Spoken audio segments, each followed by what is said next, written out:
Hey, it's Andrew Downs. I'm proud to support Three Beards Media, and I would love to work with you. If you need merchandise for your company, organization, band, softball team, whatever, I can help. From name brand apparel to promotional items, large orders or small, online stores, and more, I can help your brand stand out. AKC Marketing is local, based in Johnston, and we are an employee-owned business, so our costs are low and our turnaround times are fast. But most importantly, we give you personal service to make sure you get exactly what you're looking for. Email me at andrew@akcmarketing.com or find me on social media, and let's make some cool stuff together. Now sit back and enjoy this Three Beards Media podcast.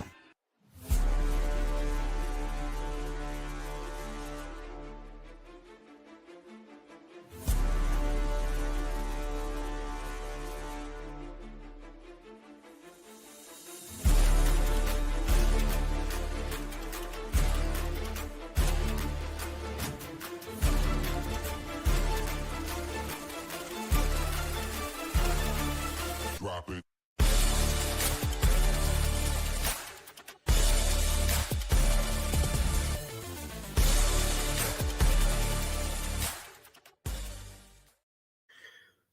Welcome back to another edition of the Ball Don't Lie podcast. We are in week 18 already. I'm Ted Hall. I got Chris Spaghetti again producing in the background. My partner in crime, Justin Smool, can't be here today, kind of because of some crime. If any of you guys been following along with the quick register posts and stuff like that, he did get his card shop broken into this past week. Crappy deal. Humans suck. But I think he's dealing with some stuff there, and I won't say a whole lot, but hopefully there's some resolution to that here soon, and we wish him the best. Go support High Five Comics and Cards, small shop there and outside of Ankeny, Des Moines. Quick recap of last week. It was another wishy-washy week for me.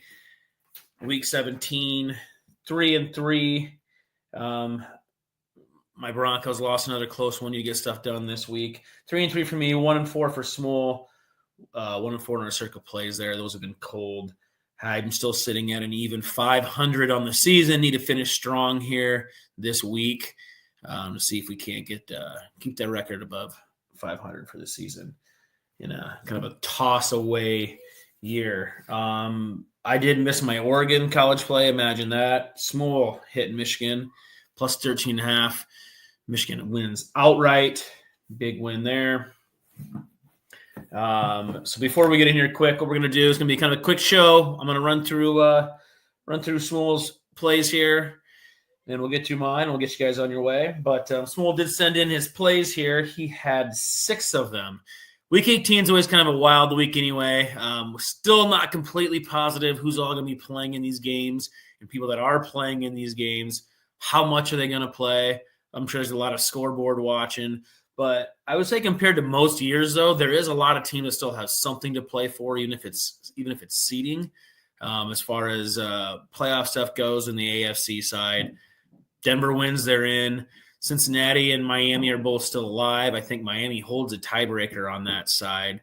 But, we sit there and wait to see what Denver does. I think they're 10.5-point favorites right now. Last time I looked, we've been bouncing back between 10 and 11. But another quick recap on last week. We finally did hit a winner in our Berkwood Farms. Luke Bodoff, congratulations to him. Hit a $150 gift card from our friends at Berkwood Farms.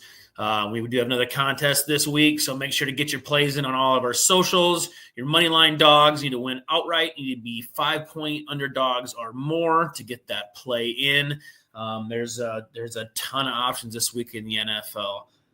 So get your plays in. I think there's even a couple random bowl games left. I'm not positive. And actually, Texas does fit that line for next week as well too. So they're currently sitting at a 6-point underdog as well. But again, congratulations to Luke Potoff, and thanks again to Jake and our friends at Berkwood Farms. Go check them out. Their product is excellent. So get into Small's plays here. He is going to go with he has Pittsburgh +2 playing Cincy. That's probably one of the must-watch games of this week. Steelers will still have an outside chance at the division, I believe. And then there's also some seeding involved, depending where that game goes. And Cincinnati still hanging on a hope and a prayer here. They need to win and some help. So that's a big game. He's going to take the Steelers +2. He's also went with the Patriots +2. That was an early play. He's actually getting last I checked 3.5 here, so we'll give him the +3 on this play. I think they're +2.5 in Circa, but last time I checked, it was -3.5 Buffalo. So we'll give him a +3 there. He's also going with the Bears +10 at Green Bay. I don't have that play, but the Bears will probably make our Circa plays. I like that. I do think Green Bay is going to win, but 10 seems like maybe a lot. He's also going to take the Cowboys +5 playing Washington. And you're going to go with the Rams +6.5 playing Seattle. That's another game where I just got to see how Seattle's eliminated now. The Rams won the division. I don't know. I just don't really know who's going to be playing in that game. That'll be a complete stay away for me, but 6.5 is a lot.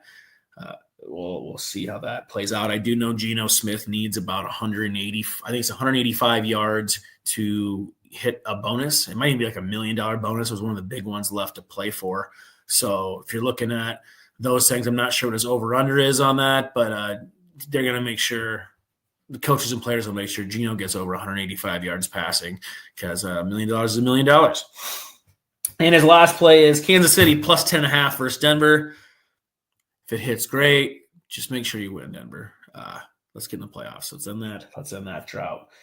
And then for his college plays, he's going to take Texas +6 and Notre Dame -2. And we'll dive into a little bit more of that when I get to it. But again, make sure you get your plays in on all your socials there. Shipley does a good job of going through that stuff for us. But thanks again to Jake and our friends at Berkwood Farms. Make sure you stop in and see them, and make sure you get your Money Dog play of the weekend. And why don't we go ahead and hear a word from our sponsors quick, and I'll dive into my plays and we'll get you guys on your way. Making great-tasting bourbon requires the perfect combination of ingredients, conditions, and time.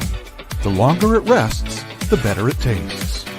Revelton Distillery's new single-barrel bourbon is made from 80% corn, sourced 100% from Iowa farmers.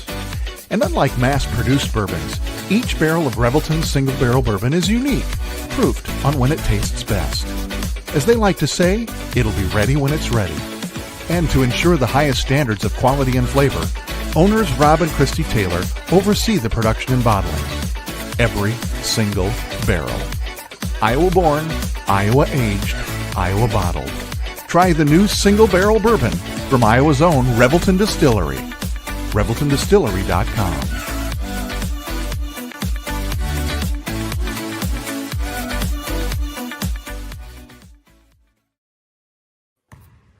When energy meets precision, anything is possible.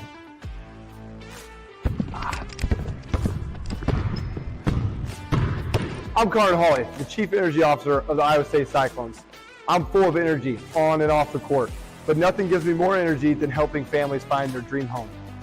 And that's where Green Beret Realty comes in. They're more than just realtors. They're a team dedicated to getting things right for you and your family, just like we get it right on the court. Sometimes it takes a team to get the call right. And when you're buying a home, you want a team that makes all the right calls. That is Green Beret Realty. And here's the best part. When you buy or sell a home through Dan at Green Beret Realty and mention this ad, he'll make a donation to the We Will Collective, helping student athletes like me thrive on and off the court.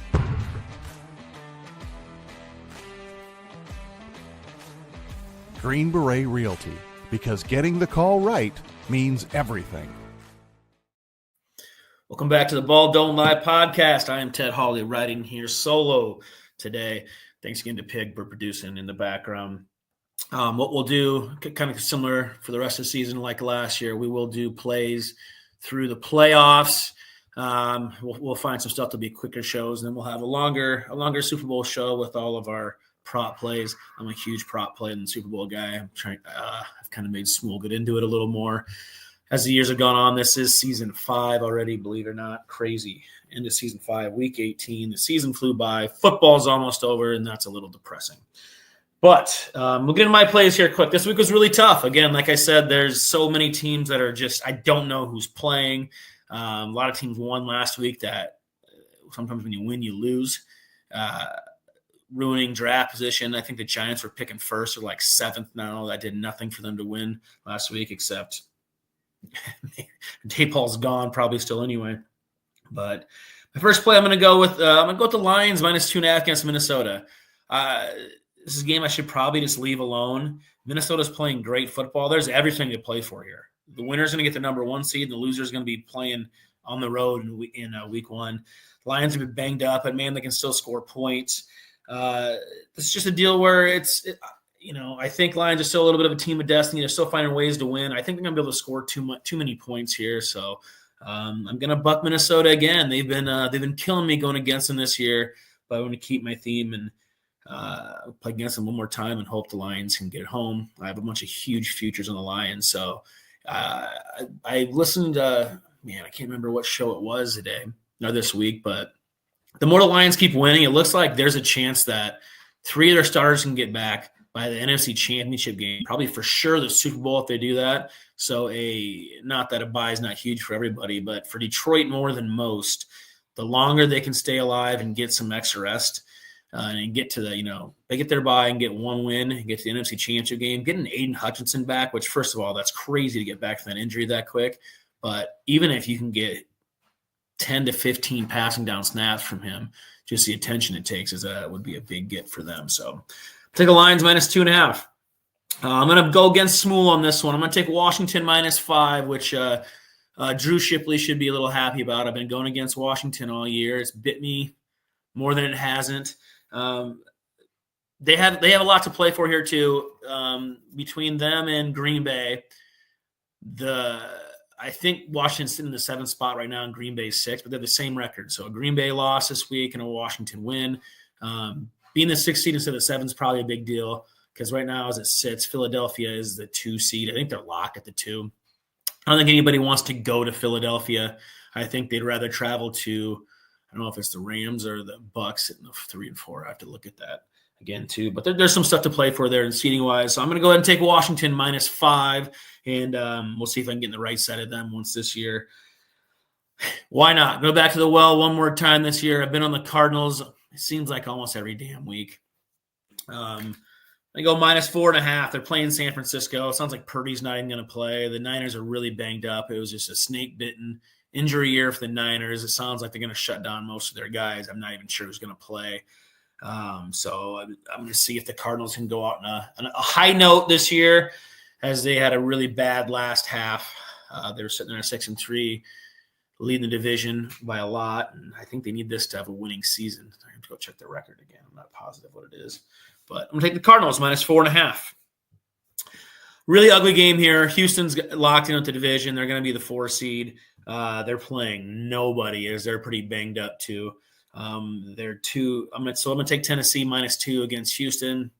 Tennessee is one of those rare situations to where they have their coaches. It's a first-year coach. They're playing for wins and kind of some locker room stuff to build there. Guys are playing to want to be in the roster next year.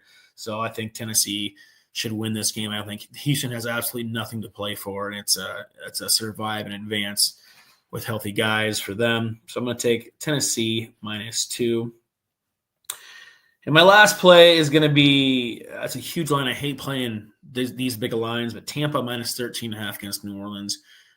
New Orleans is really bad right now. I mean, it's not them not wanting to play people. They just don't have anybody left. All their playmakers are gone. I think Rattler's starting again. I was maybe a little wrong on him. He is still a rookie, but they're atrocious right now. Those guys have already booked their vacation tickets. They might not even they might be getting on different planes after the game's over to go on vacation. But Tampa, they got another break last week with Atlanta losing, a win, and they're in with the division. And they're one of those teams that are pretty tough. They're probably going to be, if they sit at 3 or 4, so they'll be playing. It depends who they play. If they're the 4 seed playing either Detroit or Minnesota, they'll be a dog.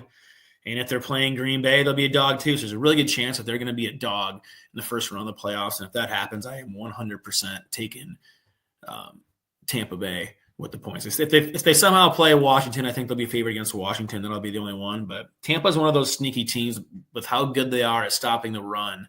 And when their offense is clicking, they can get going. They can score a bunch of points. They're a team that I think them and Green Bay are the teams that nobody wants to see in the NFC. So I think all of the NFC should be rooting for those 2 teams to play each other round 1 because you get one of them out of the way. But I do think Tampa is going to come in and get it done pretty easily.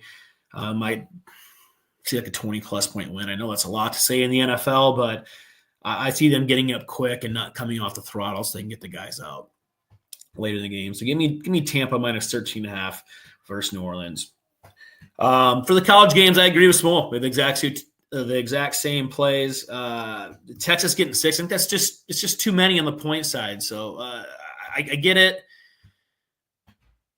Texas didn't look great, just didn't finish the game great. But, part of that is maybe Arizona State's good. Maybe that's all it is, and that's all there is to it. I get it. Ohio State's looked good the last couple of weeks, but I still just have that Michigan stink. I watched that whole game, the Michigan game in my head, and that Ohio State team still does exist. I think Texas has enough playmakers. I think it'll be a way better game than got with Oregon. Look, could be wrong on that one. But I'm gonna go with Texas and the points, the same as Small did there. And I'm gonna take Notre Dame. I have a future on Notre Dame. I put in early November, so that'll pay out nice. That's probably a little bit behind it, but I just don't believe in Penn State yet either. And I think Notre Dame is just so good again at controlling the run. They kind of play old school Big Ten football, control the clock, play great defense, and the special teams and defensive touchdowns. Bang bang to end the first half, start the second half game was over at that point because Georgia couldn't do anything on them. Well, I'm not even sure what Georgia ended at, but I think at one point they were averaging like 1.5 yards a carry. That's just insanity for a run defense. And I don't think Penn State's going to be able to drop back and throw the ball 40 times and have that much success. So I actually love Notre Dame -2. That'll probably get put in with some a back end of some of these round robin NFL week plays that I have, but now where it sits, I'll run through my plays and Small's plays here again quick. But I just want to thank everybody again for listening to us this year. Hope everybody that's listened, especially over the years. We really appreciate it, and hopefully we can get you some winners in the regular season. And let's run through them here again quick. For Ted, the Lions -2.5, Washington -5, Arizona -4.5, Titans -2, and Tampa -13.5. For Small, he had the Steelers +2, Patriots +3, the Bears +10, the Cowboys +5, the Rams +6.5, and the Chiefs +10.5.